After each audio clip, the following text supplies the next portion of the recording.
Peace be unto you. Assalamu alaikum. I'm Ibrahim Mukman, and I'm one of the members of the Positive Black Folks in Action.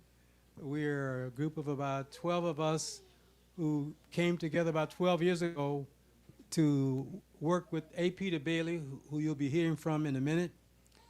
And what we wanted to do was to work with him because some of you may or may not know, in February 21st of 1965, Malcolm was killed, and A. Peter Bailey was with him in the Audubon Ballroom in New York, and he believes there are probably two other people still alive who were with him that day in New York City. Tonight's program is honoring Malcolm. It's a celebration. Peter has reminded us that February 21st is when we focus on the assassination, but tonight we're focusing on Malcolm's birth and his legacy, and you'll be hearing from that. And he said this should be uplifting. In fact, Brother Burrell and Shawman Holmes is going to give us a nice little piece, a jazz piece that we know Malcolm liked. I'm going to be helping with emceeing tonight, and the other person who's going to be working with me, my partner, is Jordan Strutwick, and I'll give the microphone over to him because I think we're running about 5 minutes behind schedule. We want to catch up. Jordan.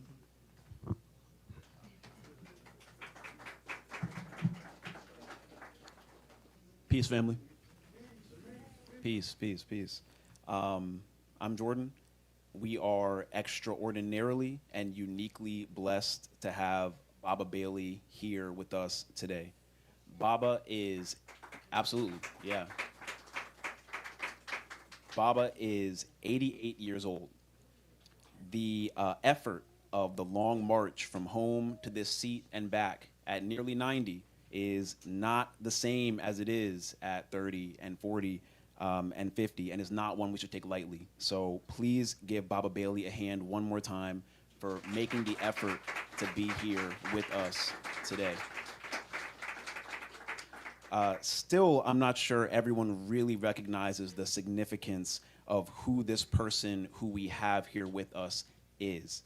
We all feel like we know Malcolm X a little bit. He feels like an intimate part of our lives. Baba Bailey actually organized with Malcolm X. He is, I think, the last living person who organized with Malcolm X directly. This man right here, A. Peter Bailey, was asked by Mama Betty Shabazz, Malcolm's wife, to be one of the pallbearers to carry Baba Malcolm to the grave. It's clear how sacred that responsibility is and what that says about how Baba Malcolm spoke in private about this man here. These same hands that carried Baba Malcolm's casket and are folded on this lap over here are also the hands of a writer. Baba Malcolm's charge to him to write carried Baba Bailey through from that point forward into a whole life of letters. He's contributed articles, very good articles, to the Black Collegian, Black Enterprise, Black World, Essence, Jet, the Negro Digest, and many more. And he has 3 books that he authored or co-authored about Baba Malcolm. Seventh Child, a family memoir of Malcolm X, Witnessing Brother Malcolm X, the Master Teacher, a memoir, and Brother Malcolm X's Strategic Pan-Africanism, an important guide for people of African descent. This man here is in a very meaningful way the world's most important source of direct knowledge on Baba Malcolm's organizing philosophy. And we have him here with us. Please give it up one more time for Baba A. Peter Bailey.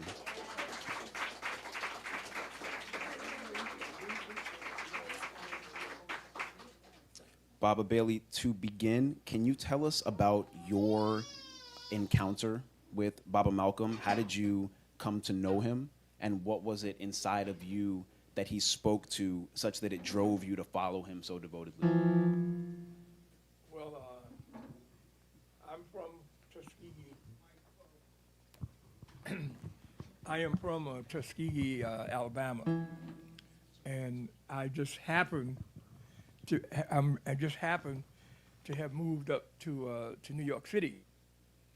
And when I went up there, I was had a very traditional background of black people in Tuskegee and Alabama and the Southeast, and really much of the country, in the sense that we though we were struggling and had in a battle against the white supremacists, they had done a pretty good job of wrecking us psychologically.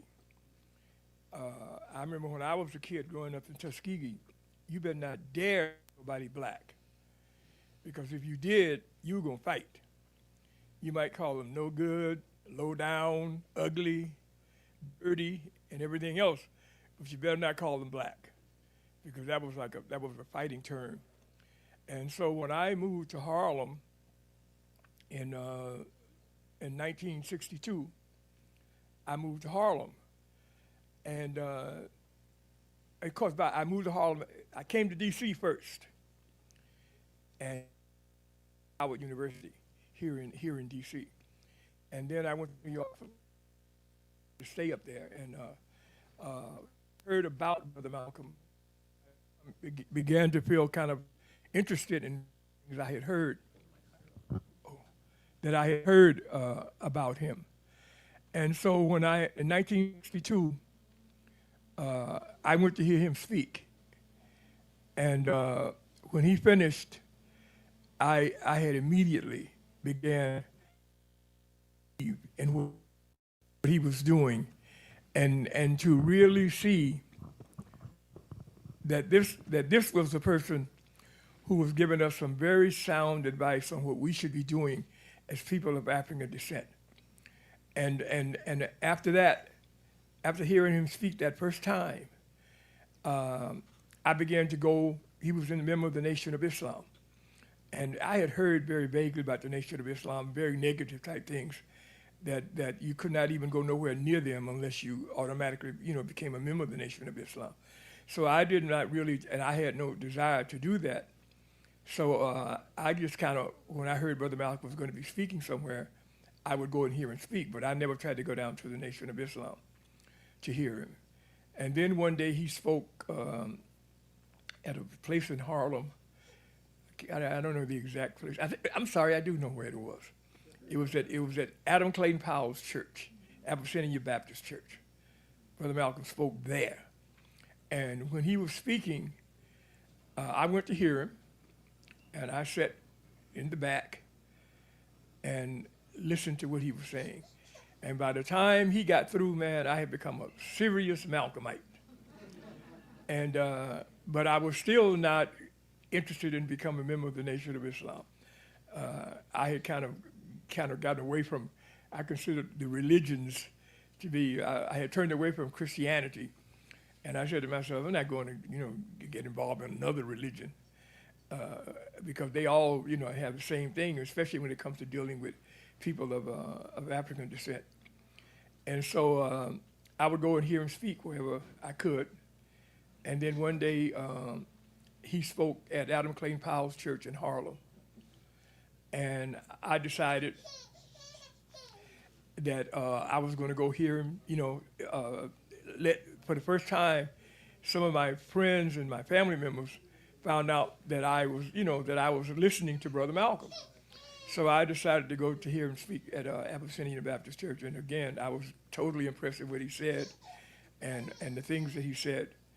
And one day when I was in Harlem at this time, and he came back again to speak, and I decided to go up and introduce myself to him, because he always invited people to come and introduce themselves.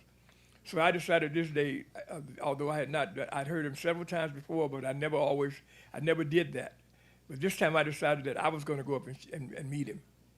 So when he spoke that afternoon, when he finished and the people lined up, and I got on the line and went to hear him speak. And I introduced myself to him.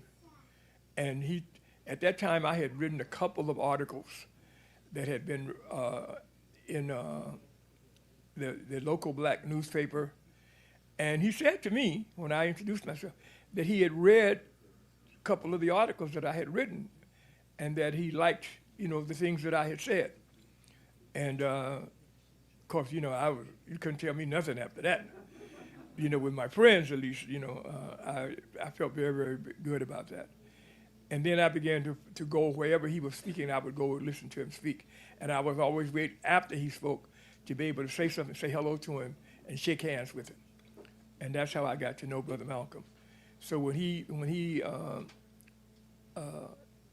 was suspended from the Nation of Islam and decided to form a new organization, I quickly decided, to be a member, one of the founding members of the Organization of Afro-American Unity. And he took that name because at that time, I think the year before, the Organization of African Unity had been formed, and that was the African nations trying to get some kind of connection with each other and form an organization. And he decided that we should do that same kind of thing. And I have a letter, in fact, I still have it, a copy of a letter that he wrote in 1963. In January, by the way, at this time, he's still in the nation.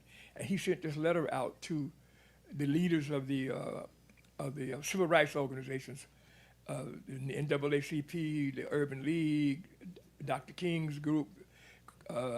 He sent this letter out to them, basically saying that we need to get together and talk to each other and see what's going on. And that was a major step in his basic appeal for the unity of people of African descent. What was it like actually working within the Organization of Afro-American Unity?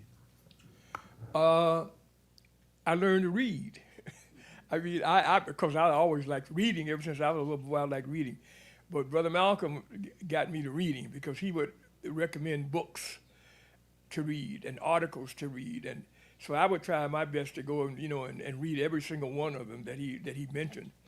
And he told us, like we went to like the Time magazines and those magazines that were in the libraries and not to go to the store and buy those magazines, because then you're helping them financially, and we don't want us to be helping them financially. He said, go to wherever they are located, like in the libraries and that kind of place, and basically take one. If you could sneak out of there with one, you take it out and you read it, because it's very important to read what your enemy is saying, so that you can, when you make your decisions, you're not just making them based on some feelings and emotionalism, but on, you got concrete information about what your enemy is saying. And so that's why I began, without buying those publications, the New York Times, Time Magazine, Newsweek, listening to CBS and NBC and CBS, I began to follow them and hear what they were saying, so that when we decided to move against them and to confront them on some of the things they were saying, we would have it accurately. Because Brother Malcolm, one thing he taught me, and he taught us, was that the enemy, you can put down, let's say, 15 things. 14 of them can be absolutely correct. The fifth, one of them may be wrong. He said the enemies are going to take that one out and push it around and publish it and talk about it and say that here you said so and so happened, and it did not happen. Or you exaggerated it, or you lied about it, or you added to it. So he told us, so it's very important when you are dealing with your enemy or your opponent, that you make sure you are accurate. When they say something, you say exactly what they said. Now, you can interpret that what they said as you can, but don't misquote them, because they use that against you. If you and you get them, they pass the word around and get everybody saying, "Oh, you can't listen to nothing he's saying, because you can't quote him because he's always badly in what he says, and tell tales and lies and exaggerate stuff." So I learned how to do that very early with Brother Malcolm, and that's one of the things I did when I talk or when I write. I never try to, if I make statements that sound exaggerated, it's because I know what they are, and they are not, they're true, and I may maybe use them in a certain kind of way that helps whatever position I'm trying to make, but they cannot accuse me of lying about what they said. with the depth of your knowledge and your ability to write so clearly, you could have picked any aspect of Baba Malcolm's organizing philosophy to focus on. In your two individually published books about Baba Malcolm, you focused on Brother Malcolm X, the master teacher, and Brother Malcolm X, the strategic Pan-Africanist. Why did you choose those 2 points of emphasis?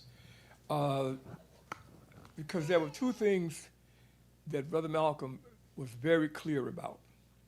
The absolute, not something that we have that people of African descent in North America have a choice for. And by the way, he always used the term North America, and we would put AKA USA, but we always called it North America. He said that there are two things that we really need to do here in order to better promote and promote ourselves and to advance ourselves. He said one is a sense of unity. We must have not every single person. He said that I'm sure that every time you hear me speak, you don't agree with every word I say or everything, but at least we are talking to each other. And he said that the civil rights organizations, the NAACP, the Urban League, those kind of that they should be getting together with him and the Nation of Islam. At the time he was still in the Nation of Islam, and members of the Nation of Islam. They should get together and be talking with each other and discussing with each other, and things where they disagreed, admittedly so. But the one thing they did not disagree on is the necessity of black people to stay together. We may not be embracing each other all the time, but at least we were together, and we understood the fact that when those people attack us, they're not just attacking the dude walking in the streets, they're attacking the black dude with $1 million. Because their attitude is not, a black person is not about how much money you got, but just the simple fact that you're black and of African descent. Nothing else mattered to them. They considered a white person who didn't have but 2 days of education and making about $5 a week. They considered him, they made him to believe that he was better than any black person just because he was white. And that was the theme. And so Brother Malcolm put together a theme. That was one. And then the Pan-Africanism was, of course, at that time, the African continent was divided. You had, they were calling Egypt the Middle East. And I wonder today how many of us still call Egypt the Middle East. Well, Egypt is not in the Middle East. Egypt is in Africa. Egypt is in Africa. And so he told us that we must have that sense of Pan-Africanism. We must identify with the people of Africa, whether they're in North Africa, Central Africa, Western Africa, or South Africa. That's Africa. We must think of Africa continental. He said the biggest strength of the United States of America is that it's not that. It is the continent of North America. It's a continent that goes from the Atlantic Ocean to the Pacific Ocean, and stays that way, and that's why it is so. It has such a position in the world, because all the rest of the continents are divided, and they especially wanted to keep the African continents divided. So what they began doing, if you got 10 Africans on 1 acre of land, this was in the 1960s, early 1960s, and maybe later, even after Brother Malcolm was assassinated, you could put 10 Africans on 1 acre of land, and they say, we are the Republic of whatever, and the next day the Americans would send an ambassador, because they wanted all those, they didn't want Africa to be united. So Africa, at the time, I think that Brother Malcolm was assassinated, there were 54 countries in Africa. Imagine what North America would be like if this was 51 or 50 countries. It would not be the same as it is today. And he felt as though that we better understand that, and that it is that people of African descent, no matter where they are, whether they're in North America, South America, on the continent of Africa, or in Asia, that people of African descent must realize that we must have a Pan-Africanist type of attitude where we identify with each other and we try to support each other in any way that we can.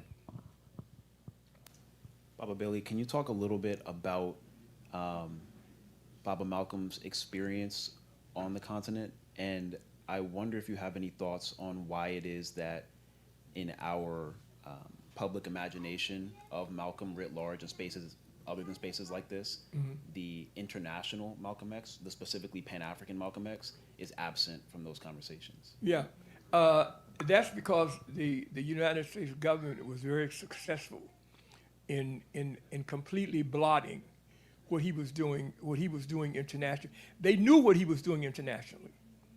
They had spies who they sent around whenever he went to Africa. They had spies who were sent there, people from the State Department and the CIA. They were sent there to watch what he was doing and who he was meeting with. And when he went to Africa and to the Organization of African Unity, that was because some of the countries in Africa, in Ghana, Nigeria, Tanzania, several more, they had decided they were going to form a union with each other and not, everybody be completely separate. So when he went there, they call it the Organization of African Unity. And that's why we call our organization the Organization of African American Unity. That's where we got that name from.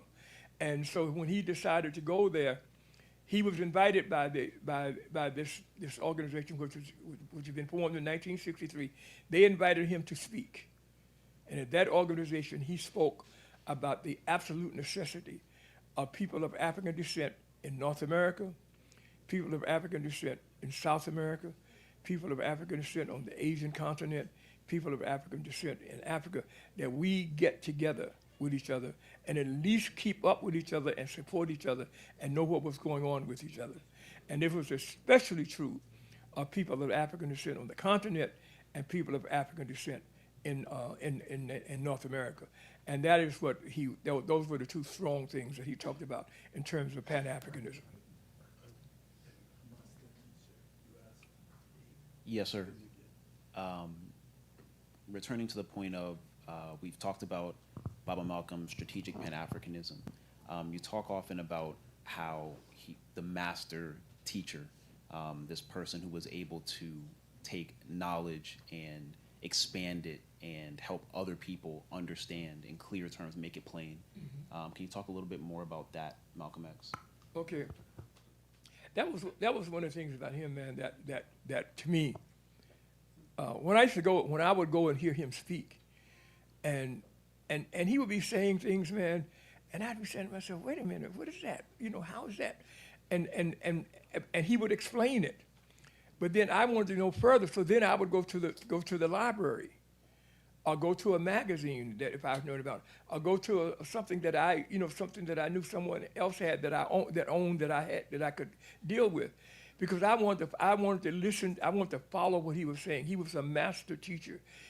I always believed that if we had not been involved in that type of thing that he had to be involved in, that he would have been probably a university professor on some level, or the principal of a school on another level, because he really believed in the importance of learning. I call Brother Malcolm all the time. He was a constant, deeply believed in the importance of learning and of teaching our children the importance of learning, of teaching them that they must learn how to read, and teaching them how to learn how to read, and teaching them to do things and in a way that would help them to promote themselves and to promote their people. So he believed very strongly in the importance of reading. And that's why I say nowadays, when I'm talking especially to students, I tell them, you've got to read. And you can't, as I said before, you can't just read everybody who agrees with you. You got to also read those people who disagree with you.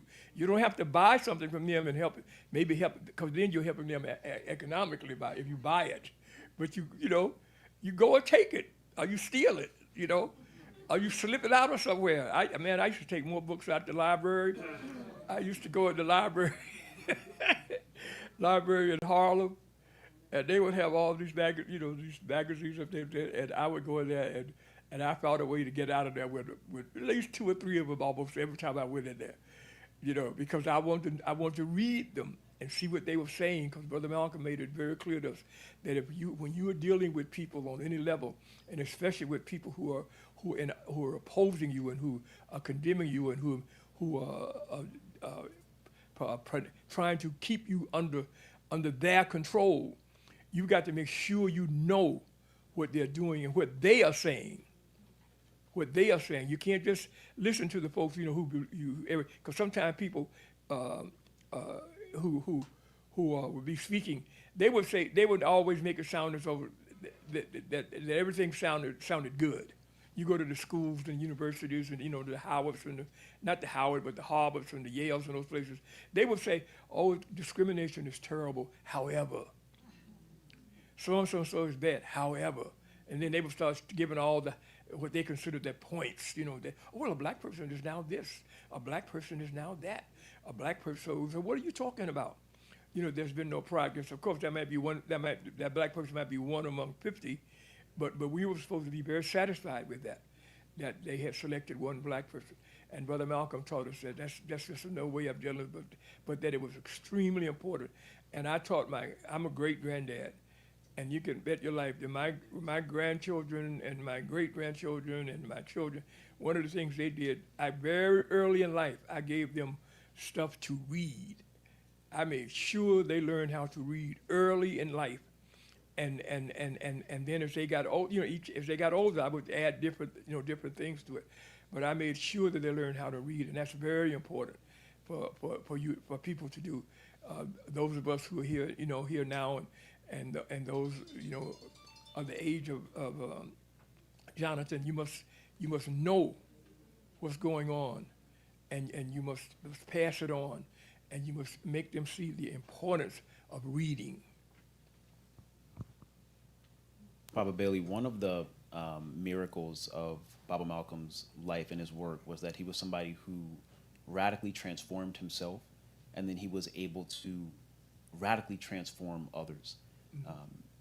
You talked about how you came to follow Malcolm because of the way that he spoke to the mental aspect of struggle. Mm-hmm. Can you talk a little bit more about the before and after for you?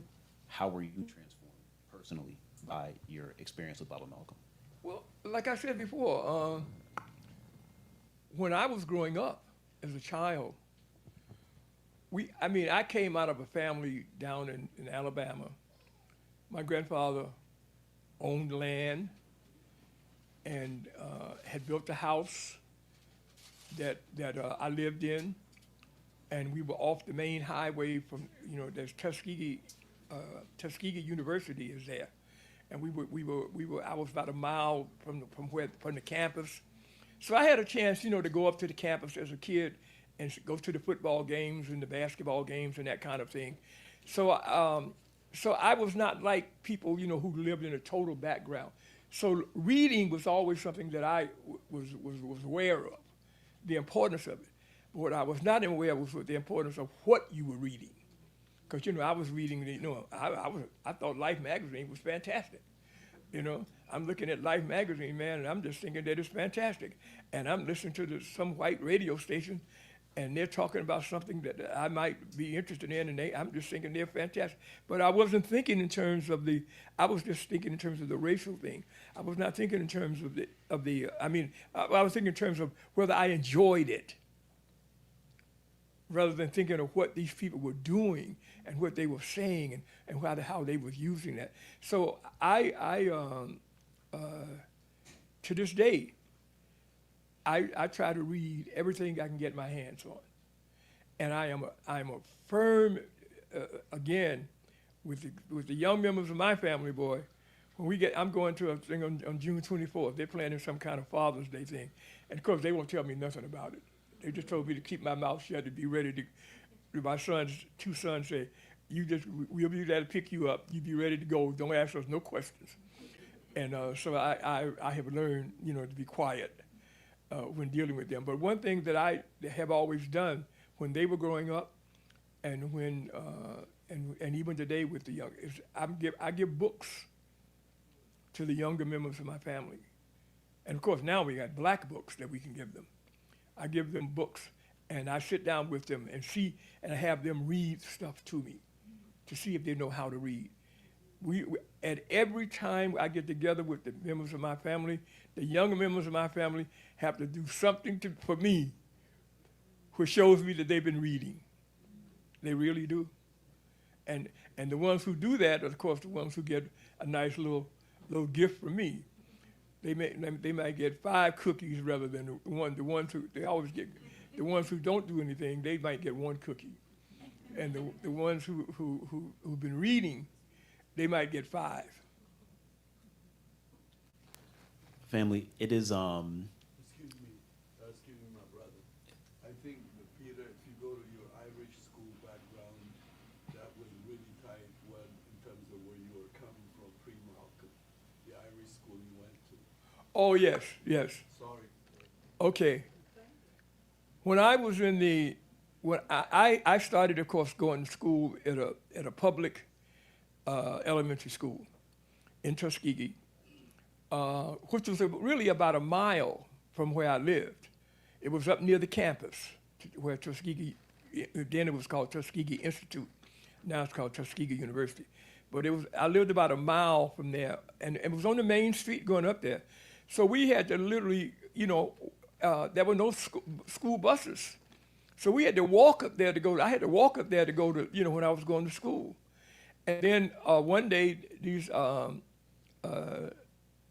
white Catholics built a school and a church near the black community in Tuskegee.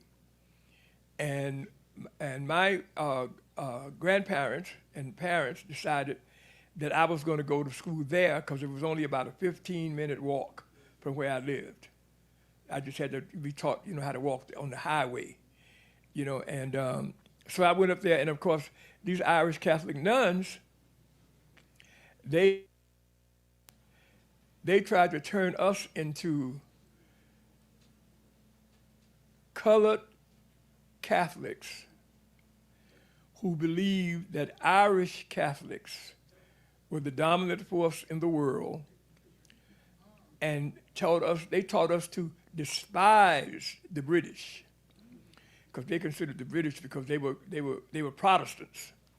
So they taught us to really dislike Protestants. They told us, they made them sound like they called them everything but hoes in our classes.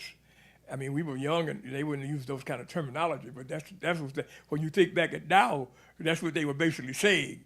They were calling, the Queen Elizabeth and all those folks, they were calling them nothing but a bunch of hoes. So that's why I learned very early, again, because of what they did, but one thing that they did that I thought was very important, they were the ones who made me understand the importance of reading. Not because they were teaching us anything to read about black folks, but they were teaching us how to read books about Irish. Man, I knew more about Ireland when I got out of 8th grade than I knew about Tuskegee. I'm serious. I had read more books about Ireland and heard more about Ireland and how fantastic it was. And I despised the British, not because of what the British were enslavers of people of African descent, but because what the Irish considered the British did to them. When they had the British-Irish wars and everything. And so I think back over that now, and I began to see how important it is for us to be more careful. But it was an important thing though, but I have to give them credit. They were the ones who made me the first ones who made me understand the importance of reading. Because they taught us to read because they wanted us to read those Irish Catholic books and to hate the British and to consider ourselves as very, very, very lucky that the enslavers had come into Africa. Because by the enslavers coming into Africa, they had made the Africans a better people. Now I'm telling you, this is what I was taught in elementary school. Let's give Peter a hand.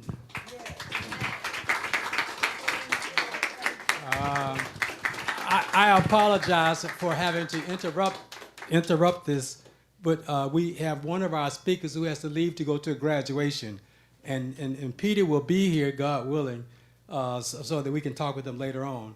But I want to bring up now Rasan Simon. Where are you? Come on up.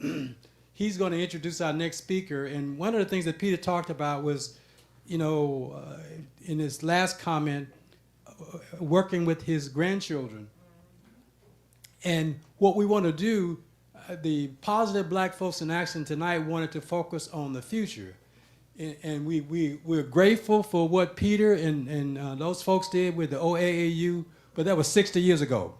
And as my grandkids tell me, okay, what's happening now? So Rasan is going to introduce our next speaker, who is a young person, and we're going to be looking forward.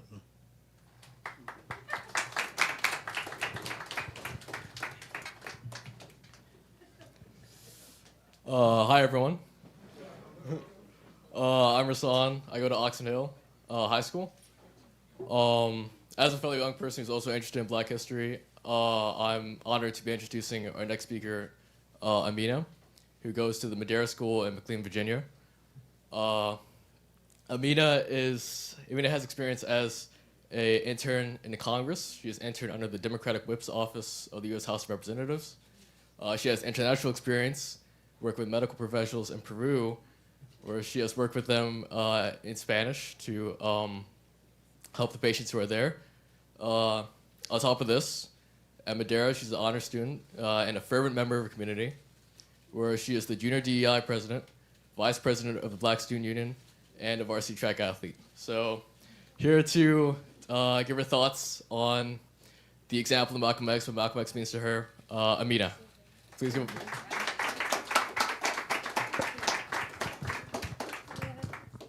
Hello, thank you guys.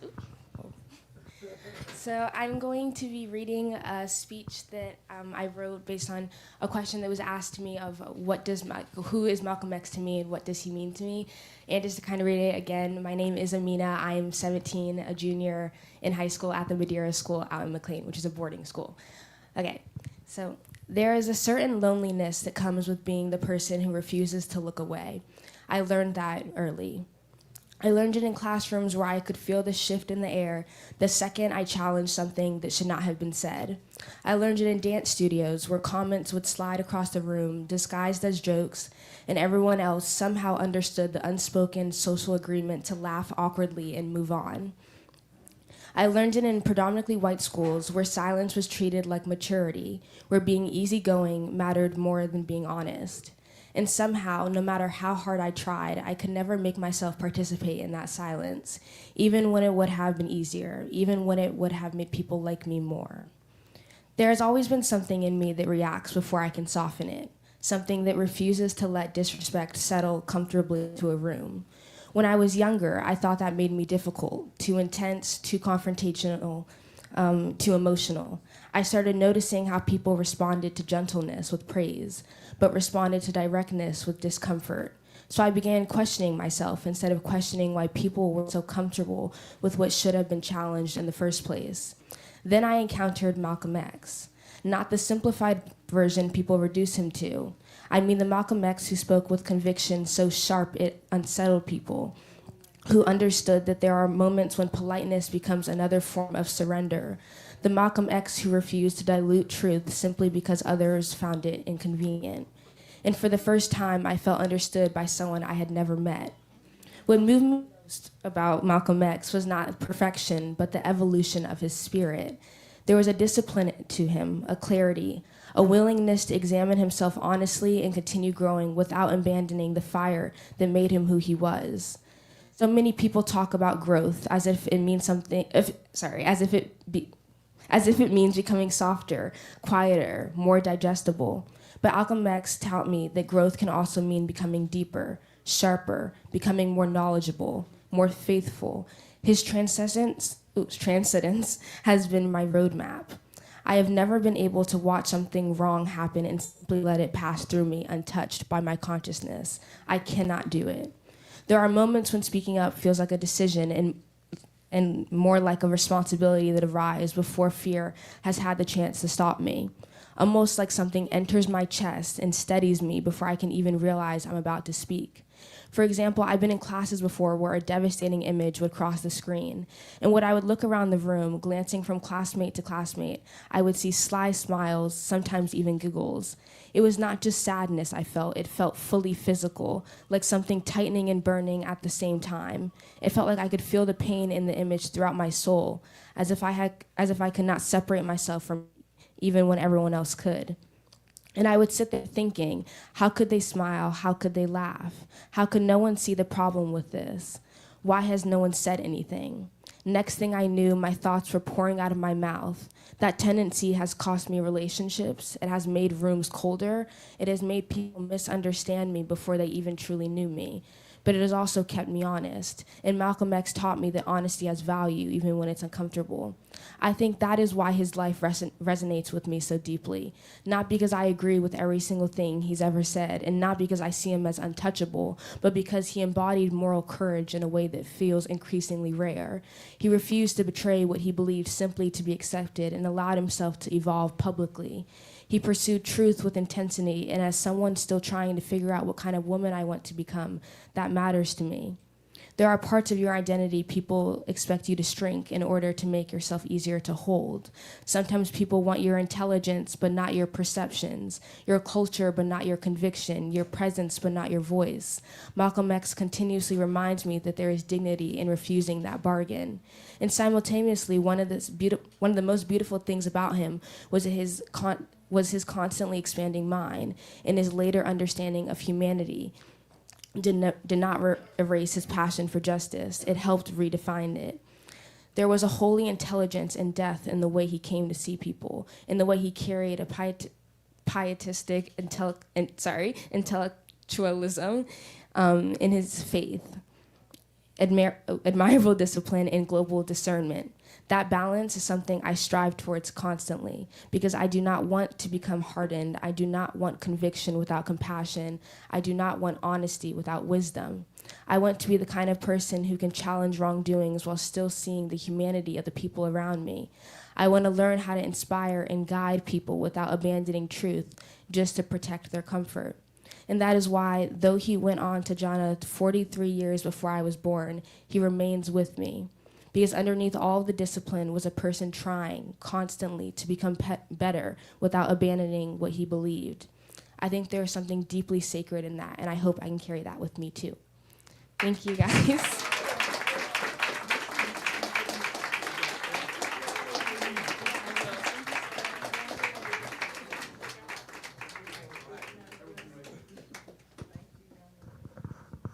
Thank you so much, Amina.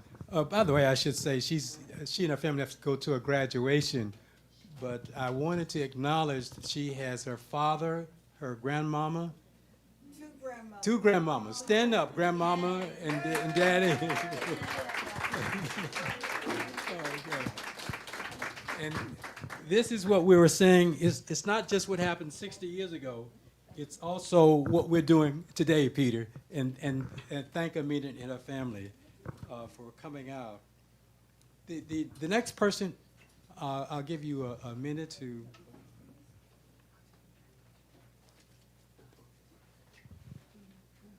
The next person we're going to bring up is one of my mentees. He's kind of an adopted son, Nehemiah Sellers, who's the, I guess I was getting ready to say, he's going to be graduating in December, Mama? Graduating early from North Carolina A&T with a degree in business. And I think he's about 20, 21 years old. And so we're grateful for him to come and share his thoughts about what the life example of Malcolm X means to him. Nehemiah.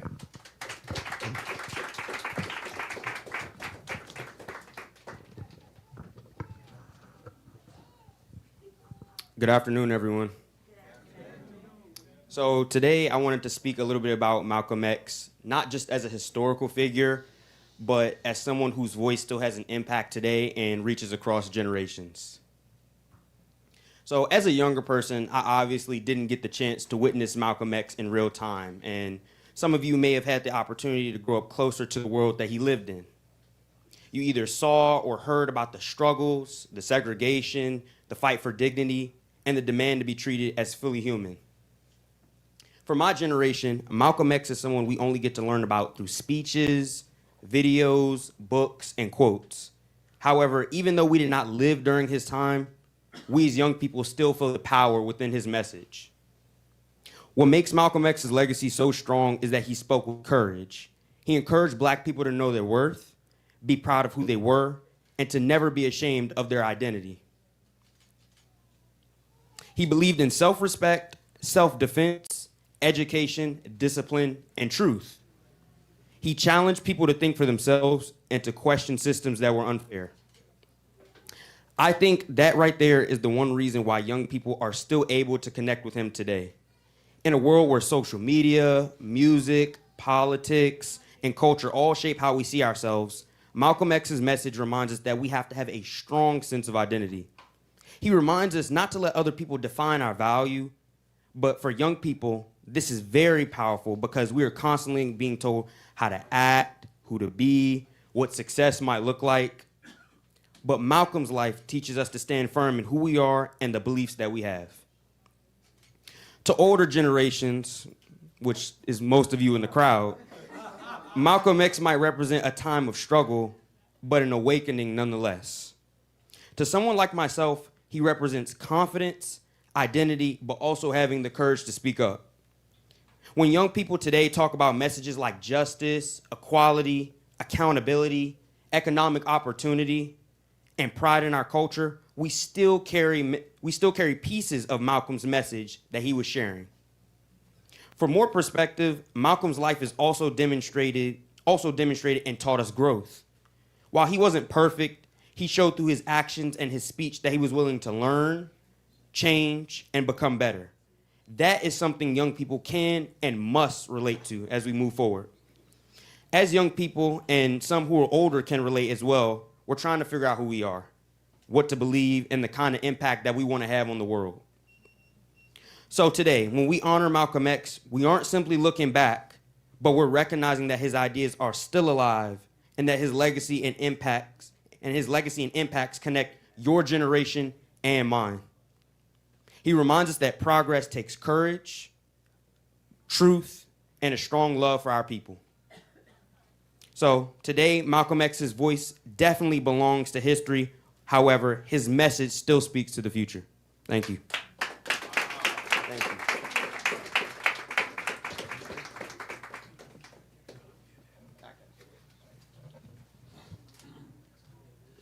Okay. Thank you. This is Nehemiah Sellers. Let's give him another round of applause.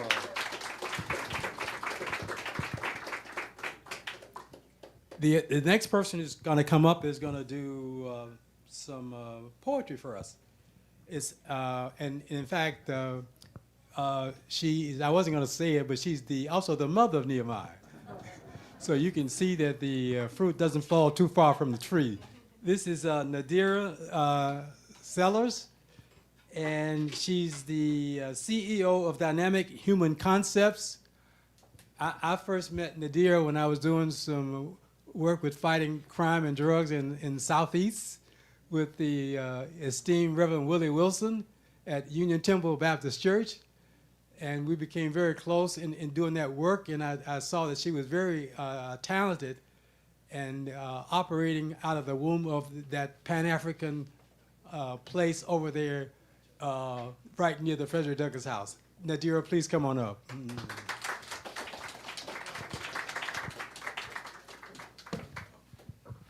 Thank you so much, Baba. He wants you to. Okay. He wants you to.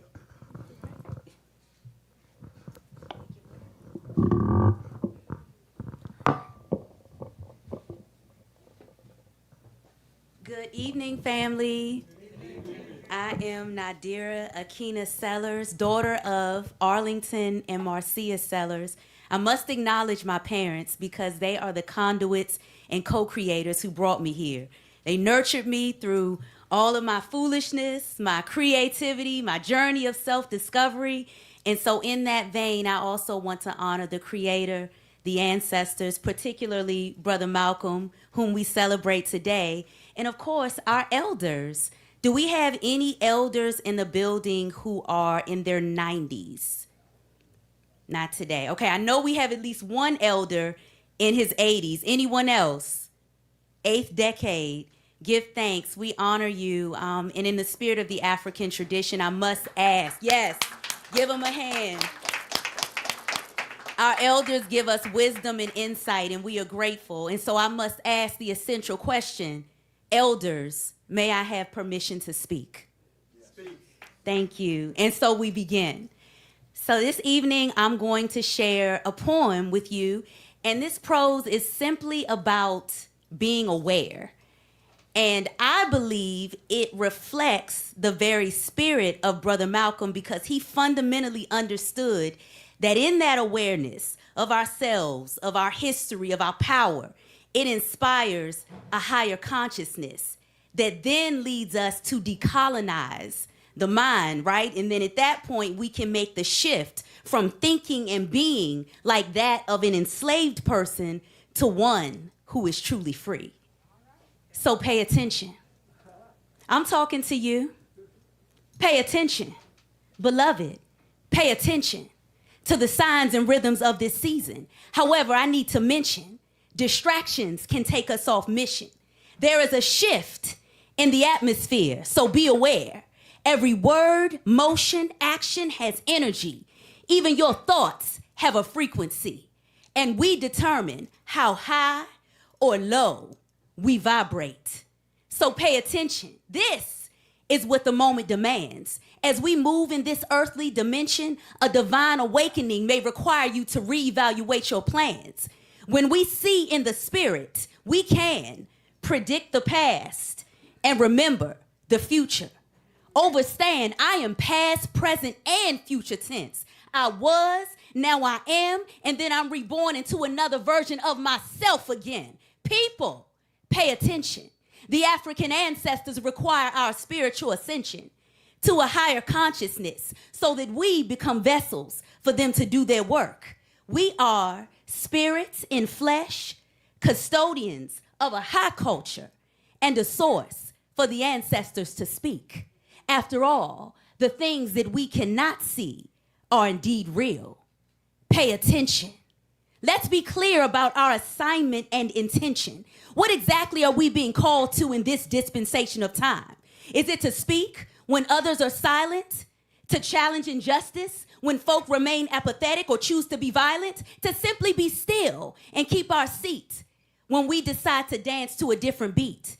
Or perhaps to be truth tellers even when it is not convenient or rewarded? Beloved, the time has come for us to do more than just survive. We are co-creators, a resilient people who make something from nothing and then breathe life into an abstract thing so it can be. I said, let there be light, consciousness, harmony, and love among us. And so it was, and so it is, and we saw that it was good. Family, I need you to pay attention, because there is a serious misalignment and tension between the lies we've been told about ourselves and the truth of our lived experience. Baby, sometimes to awaken, we need to take a nap. Oh yes, I know it sounds ironic, but think on it. Close your eyes the way grandmama did to find that place of revolutionary rest, and then rise to find yourself refreshed with answers to questions, solutions to problems. Liberation can be loud or quiet, but I need you to pay attention. There's one more thing I need to mention. If we listen closely with a spiritual ear, we can play our role and position in a way that's clear, so that every act of resistance has purpose.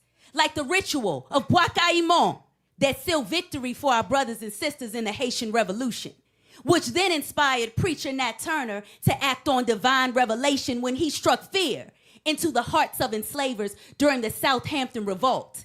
And then there's Sioki Mao, the Kenyan prophetess and medicine woman who foretold of brutal colonizers with strange skins, strange ways, and a strange God. And even still, we nod to Mama Harriet Tubman, who trusted her spiritual visions, sacred intuition, to guide enslaved Africans to freedom. And we move in the energy of El Malik Shabazz, Brother Malcolm, when we learn our history and choose to live courageously. So we must continue to speak through the language, as ancestor poet Nikki Giovanni would say, and then don't stop when it gets hard. Because once we awaken, we break free and begin to transform the world.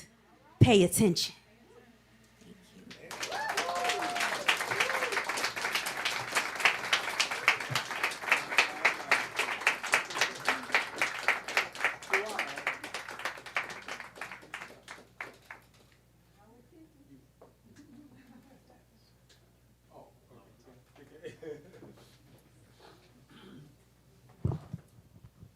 Peace, family.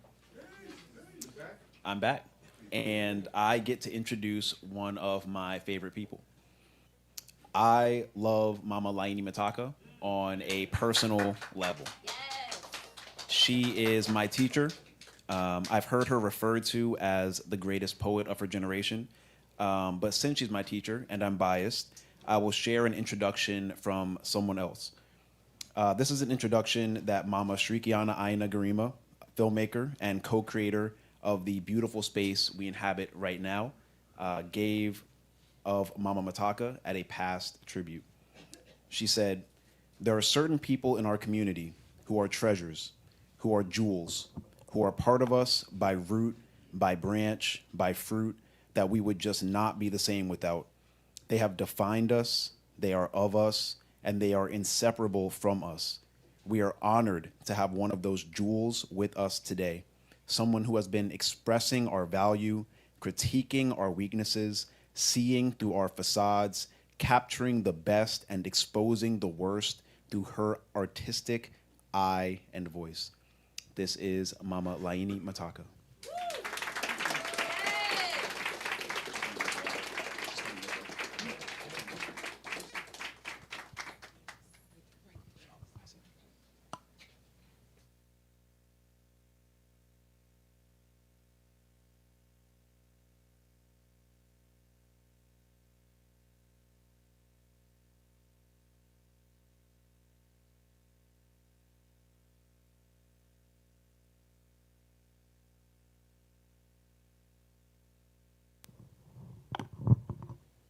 I do have to do both respectfully, and I'm not trying to eat up the time because y'all know I don't do that. Okay.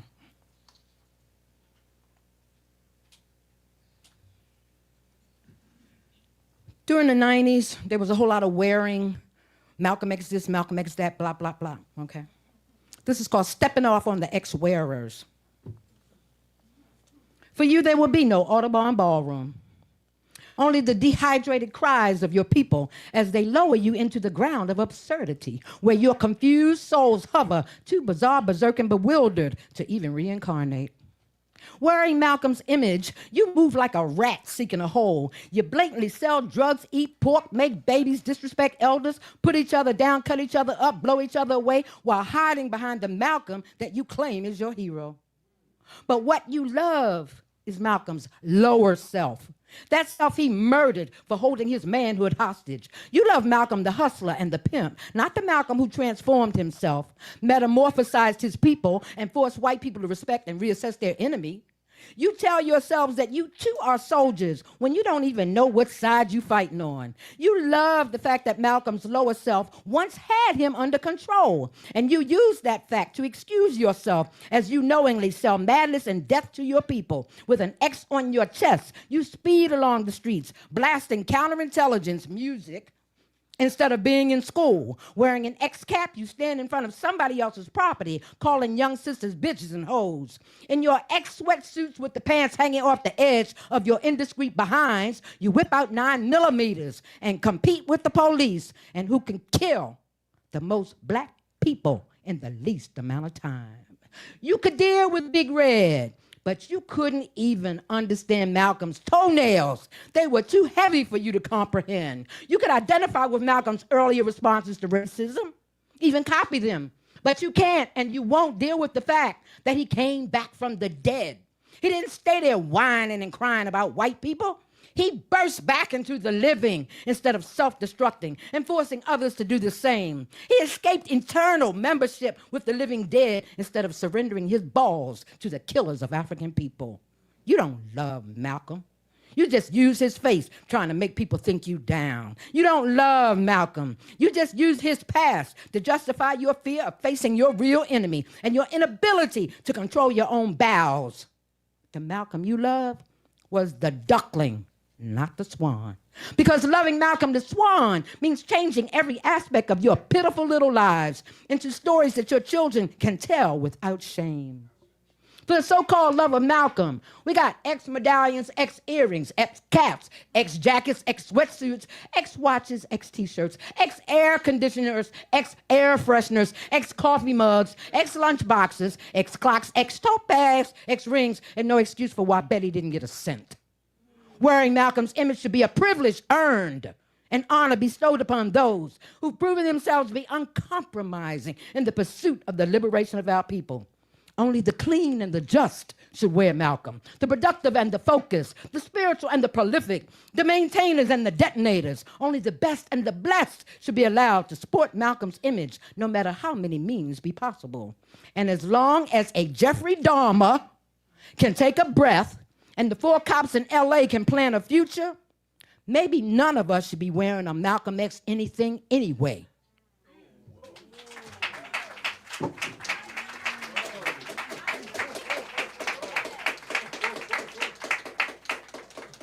This is the other side of that.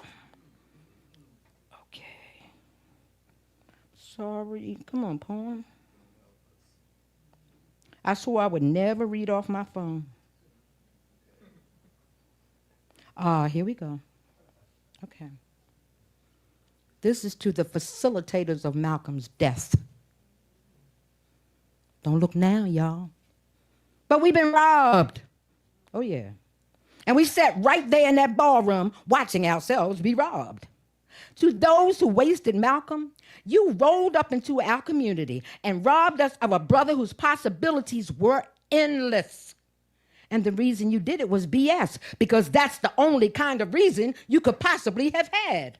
When you aimed your sights at the black man that was Malcolm, you strangled every one of his prospects. You smashed to pieces every intention he had to civilize and beautify the world. When you brainwashed self, took your fingers, pulled the trigger on what you claimed was just another nigger, you uncreated one of the most illuminating beacons of black nationalism that has ever been conceived. You left a hole in his family, in our community, the size of the black hole in outer space.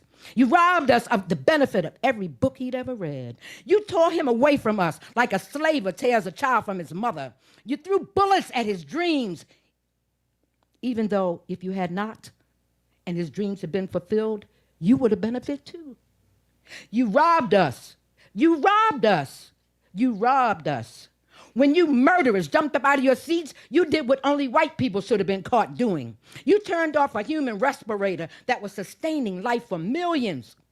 You squashed the hopes of brown and beige faces that held on to him like a rope, leading them out of the wilderness. You robbed all the people whose destiny it was to meet him, to shake his hand, and look at that big old grin.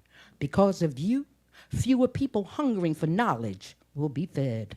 Like Nana Harriet, he could have reached more people if they had known they were slaves.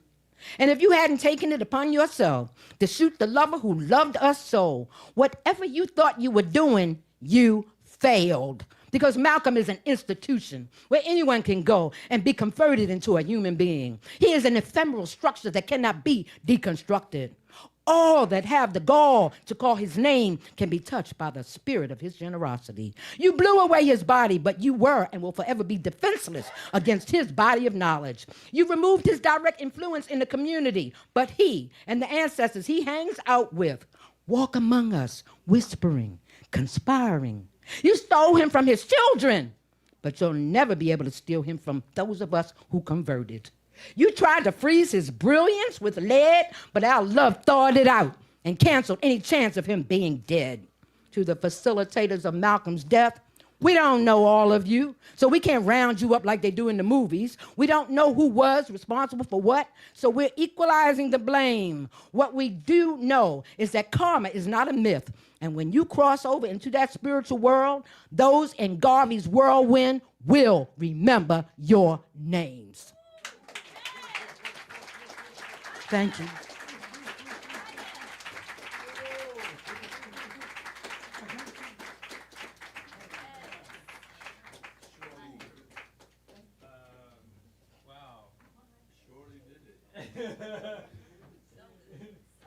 I don't know, in the old days, we would do something like this.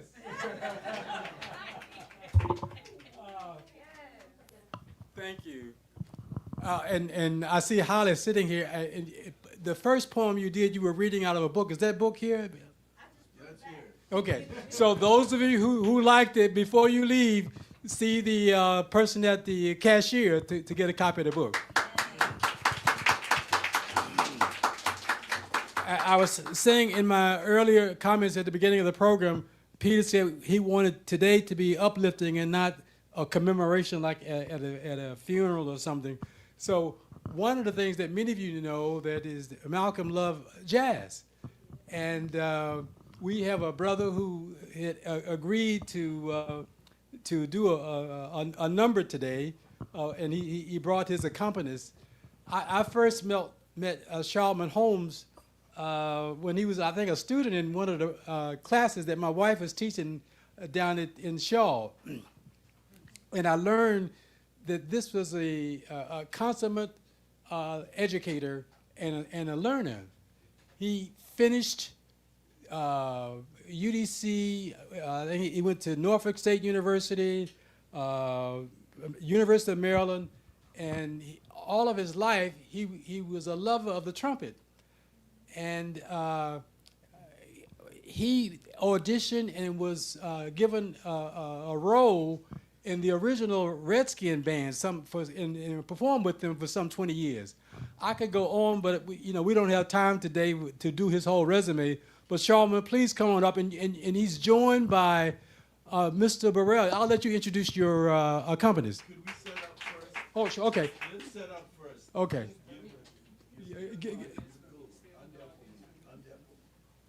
Okay, give us a couple of minutes to do technical stuff.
my former music teacher, Mr. Jimmy Burrell, who played with everybody big. He gonna let you know. He did Motown. He played with Ike and Tina Turner. He did Isaac Hayes and a host of other people, Billy Stewart and all of them. So he came out of retirement to help me out. Mr. Movement was instructors back in the day, so we're gonna do a gospel. I wish I know how it would feel to be free. We're gonna start with that.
applause for Brother Shaw, my brother Shaw, Burrell. Mr. Jimmy Burrell.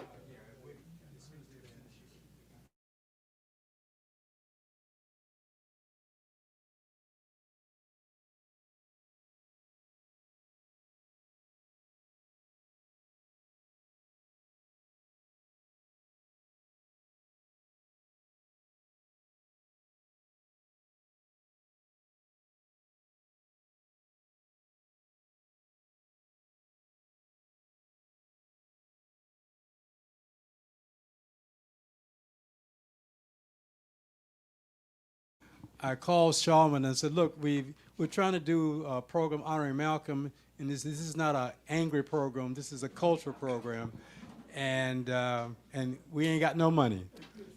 And he said, for you, Mr. and Mrs. Mookman, we'll come and I'll bring my keyboard, piano player, and I had no idea he was a legend. So let's give him another round of applause.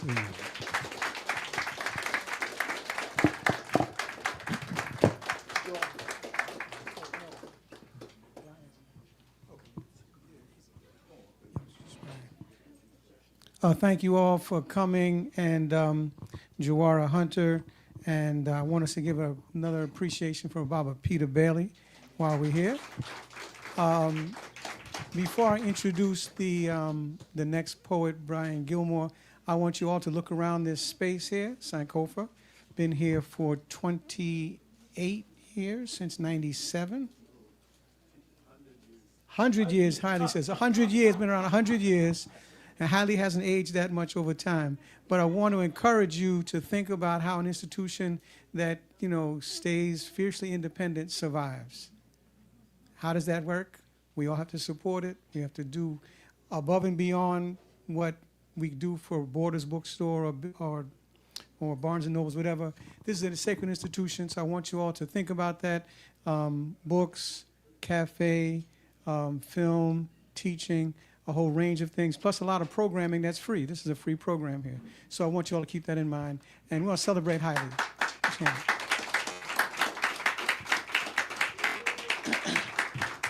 Our next poet is named Brian Gilmore. He's a D.C. native. He's a public interest lawyer and a poet. He teaches at University of Maryland, and he doesn't like me to talk too much about himself, so he's going to come up and do some poetry in remembrance of Brother Malcolm. You got to stand here for a minute.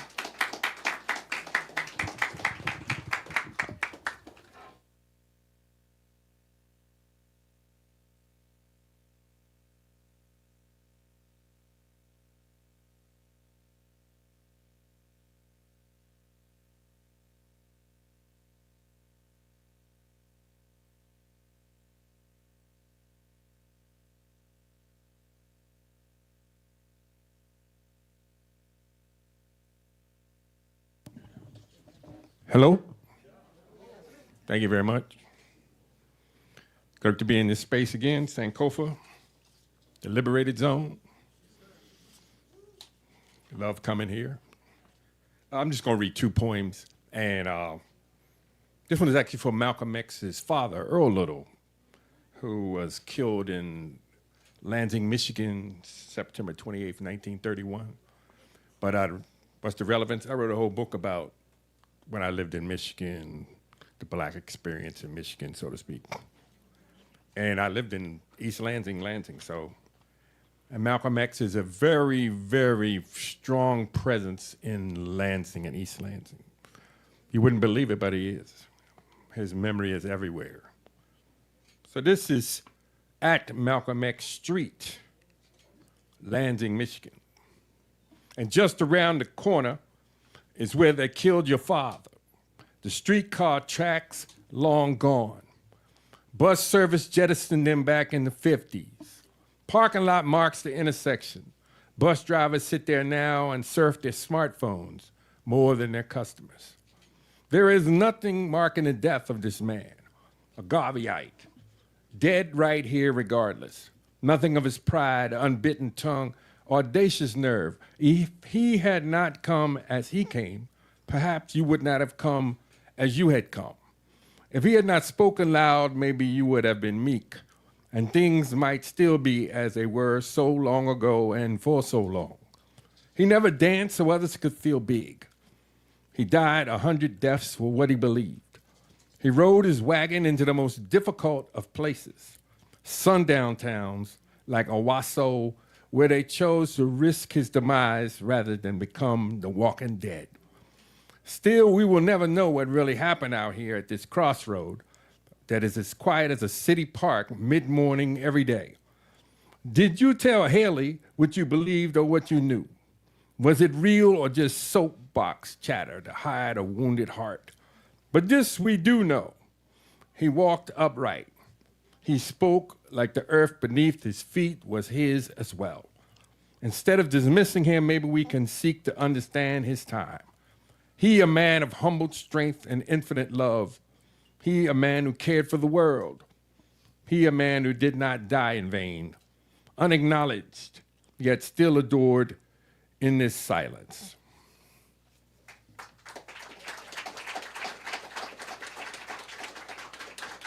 And the footnote now is the daughters have gone out there and marked the spot in Lansing where the incident occurred because the train tracks have been taken up. So it's just a crossroad now. So when I was living out there, I kept looking for it, but there's no longer any train tracks there. But they marked the spot. So it is a marker there now that they put up themselves.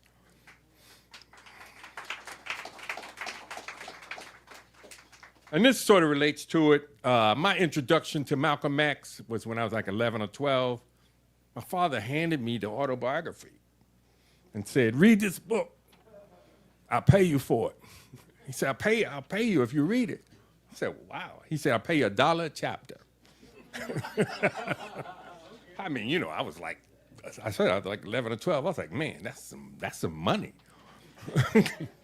So I read the whole book, and then I sat down and talked to him and told him what it was about. I said, some stuff I didn't understand. But I knew enough that he knew I read the book, and then he never gave me the money, though. And I kept saying, like, you're not going to pay me? I think he was like, if I would have not said that, you probably would have been like, yeah, whatever. I'll just keep reading the stuff I've been reading. But he always told me some good books to read. So this one is called Under a Blue Sky, The Seventh Child. And it's sort of like about my father.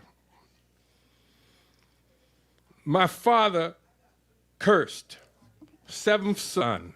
Is that why he died young? Like Malcolm, birth order of black people.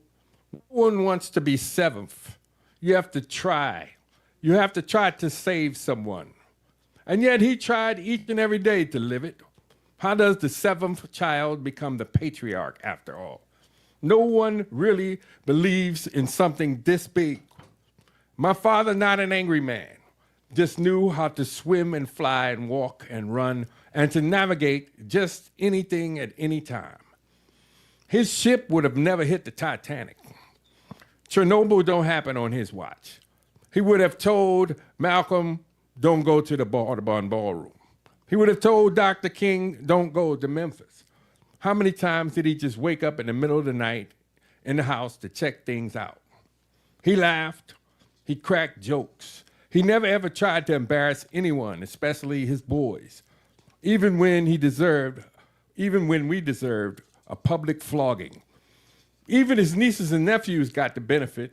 Second chances, no such thing. Everyone got as many as they wanted. If you wanted to try to climb the cliff, he threw you the rope and held it. There was this one time his favorite nephew, cousin, had maybe 50 chances to show.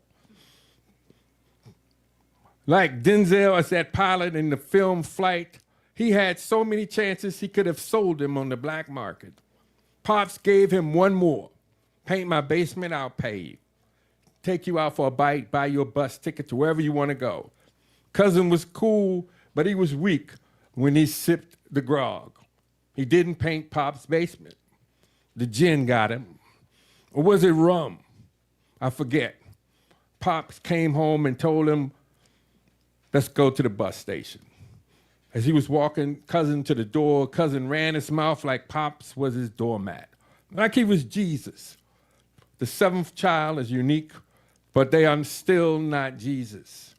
My cousin hit that nerve that kept Pops from crying at funerals and always answering the phone late at night. Before I knew it, I was helping my cousin off the floor.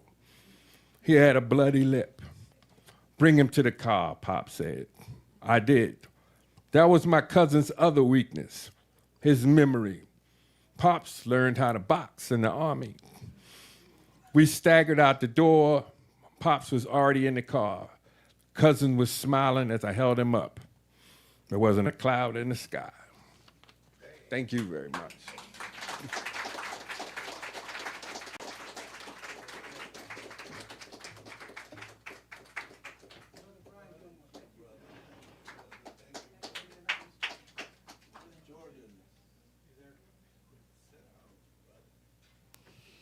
Peace, family. Give it up one more time for Brian Gilmore.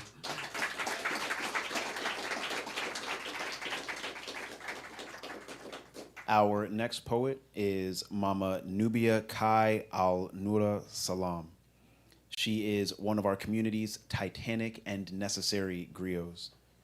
She's a poet, a playwright, a storyteller, a novelist, and a scholar who staged plays all over the country, won countless awards for her poetry and writing, and has been an uplifter, guide, and empowerer for our community here in DC for many beautiful years. Her books, Rivers of Prophecy and I Spread My Wings and I Fly, are available here at Sankofa and on sankofa.com. This is Mama Nubia Kai.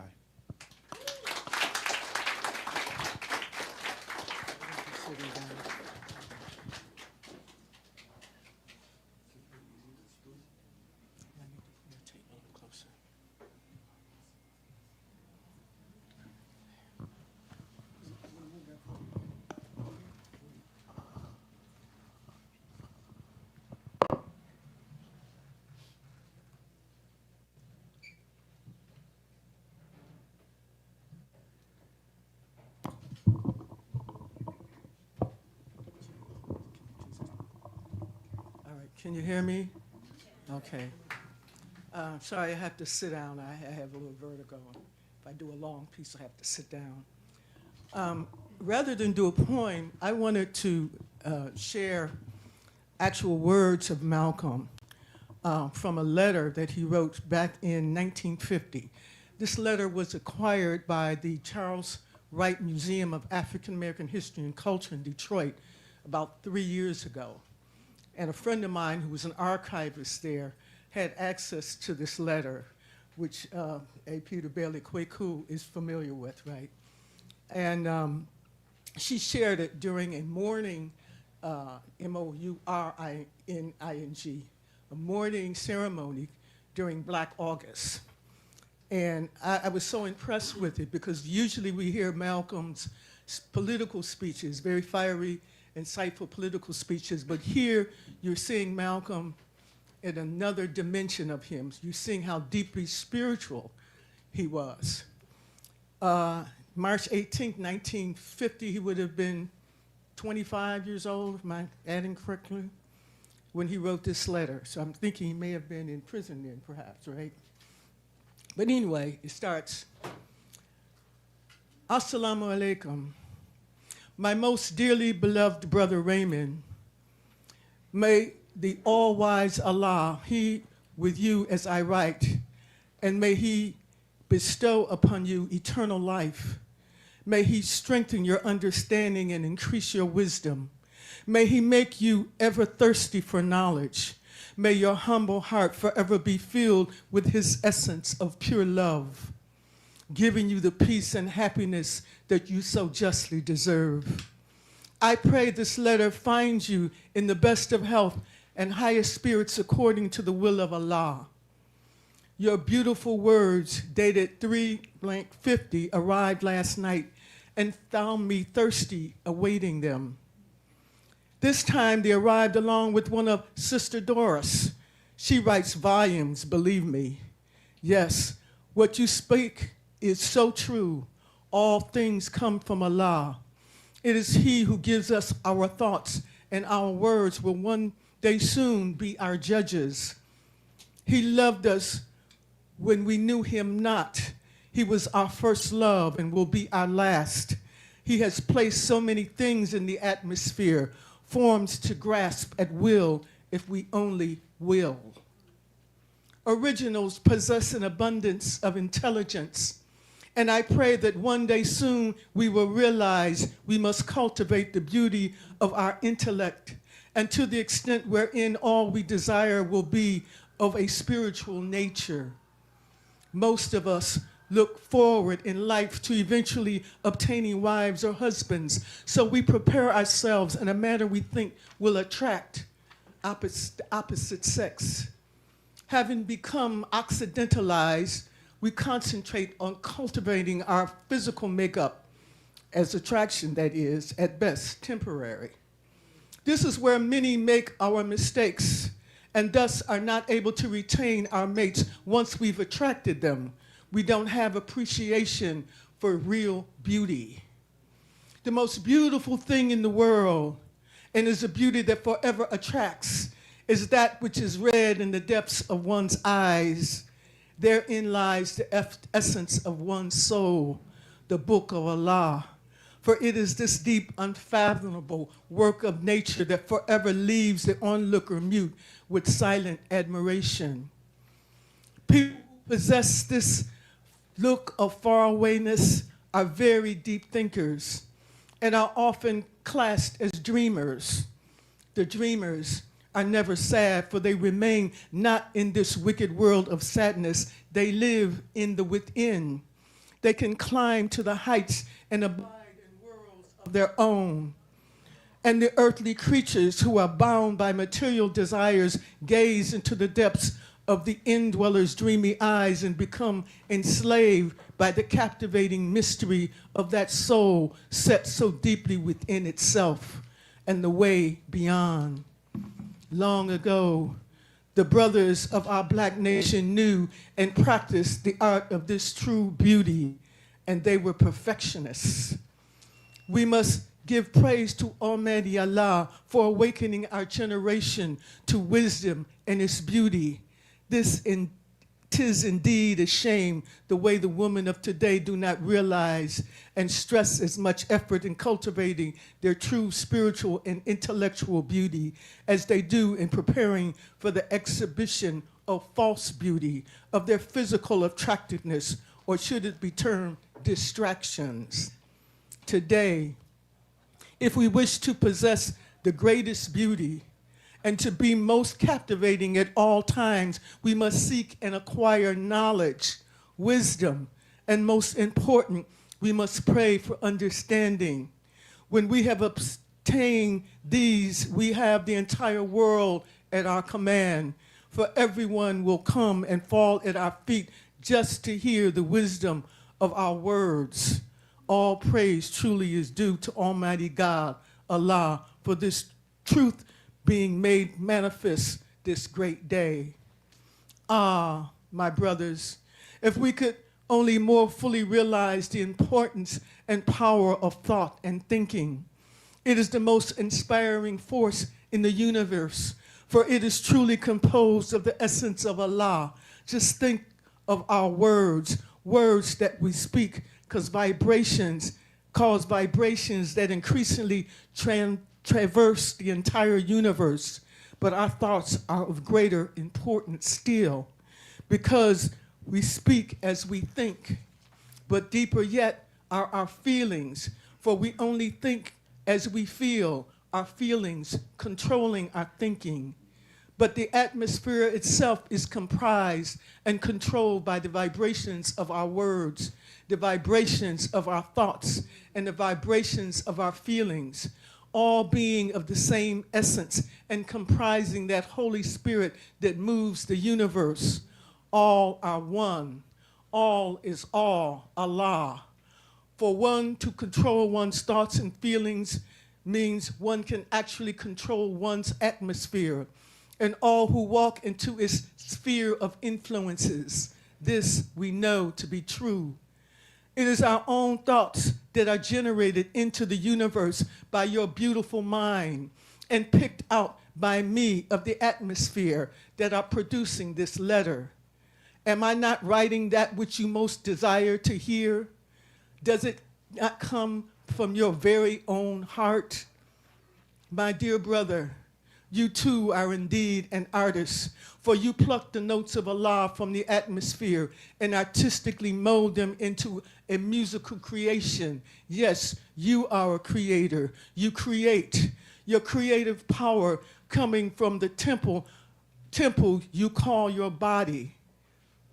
For that abundance of feeling you term your soul, in the spirit of Allah that dwells within you, awaiting the chance to be revealed, to spring forth in one of your godly creations. The devils have built with their weak minds cities in which to hide and flee from the nation. The electric power that runs their cities is stored in that devil-minded powerhouses. From there, the current is generated throughout the city to places where it is most needed. But the spirit of Allah runs the universe. Being a spirit, it too must have a place of abode, a storehouse, a powerhouse from which to send forth its moving current, a temple in which to dwell. You are the temple of Allah, and His spirit within you moves this entire universe. We must give much praise to Allah for making Himself manifest within us this day. So your father is a preacher. Mine was also. And that's why he is dead today. He didn't preach according to Ahila. He was a devout Garveyite. In fact, Marcus Garvey lived with us much of the time. He was a believer, you know. My mother was very close to him, having come from the islands too. There's much more that I know today concerning that affair that I didn't know before because of my youth and my dead mind. My mother taught us Islam from birth, but we never realized it. They put her in an asylum in 1938. You can imagine why. In 1931, my father was placed under a streetcar again. You can imagine why we children were all too young to fully know what was going down. Brother, thus I will elucidate on this topic if you can hear a real gone tale, and I do mean gone. So that's just part of this letter.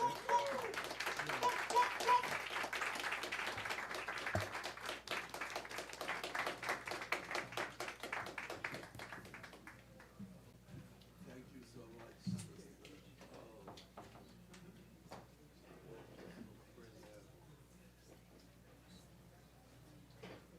Okay, oh Jesus.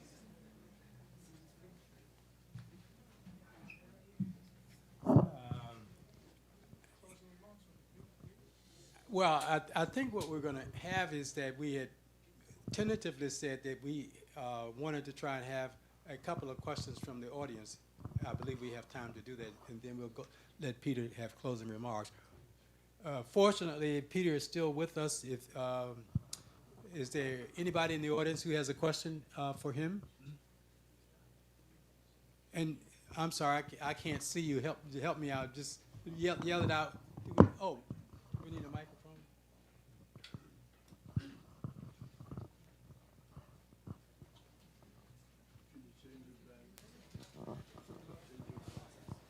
Thank you, brother.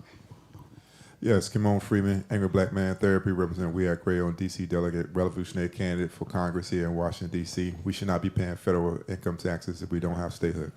All right. I'm honored that this liberated space is holding this because me and this wonderful sister in front of me, I hope that she's going to say something after. Yes, you next. All right. And when the original event that was scheduled and Dr. Greg Carr was unable to attend, we were activating the audience that was there by asking the same question you just asked. What should we be doing now? What would Malcolm say to us now? And I think that's a charge from everybody. I hope I heard a response to that question from everybody that's here. And I wanted to put that to Baba Paul as well, because I am of the mind that we've been told what to do, but we are afraid to do it. And if we are afraid to do it, then how do we liberate ourselves from that fear? I got one more thing.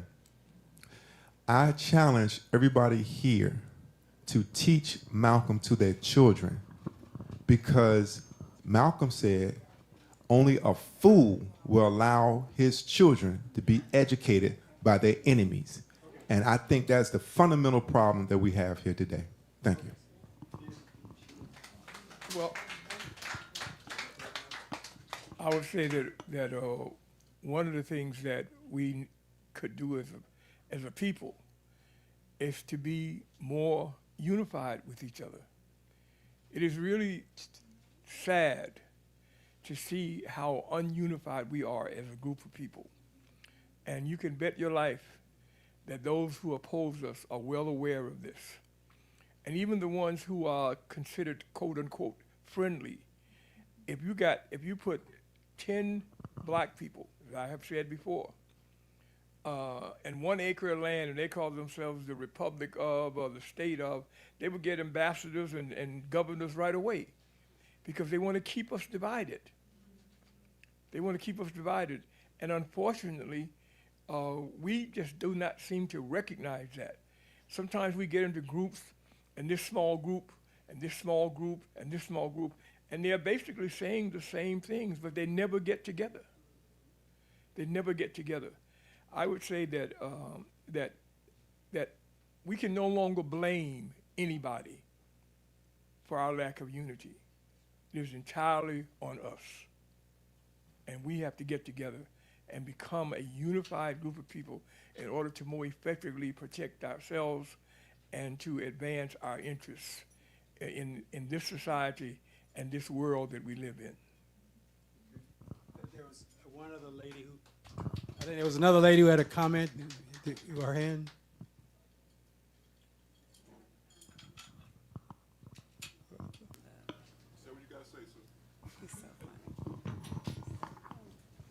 Good evening. My name is Janae Grant, and I was with Kimon last Friday, and honored to be here again to fellowship with you all and just reminisce on Brother Malcolm. I actually was just going to continue with the speech, but, you know, a snippet of what Malcolm said.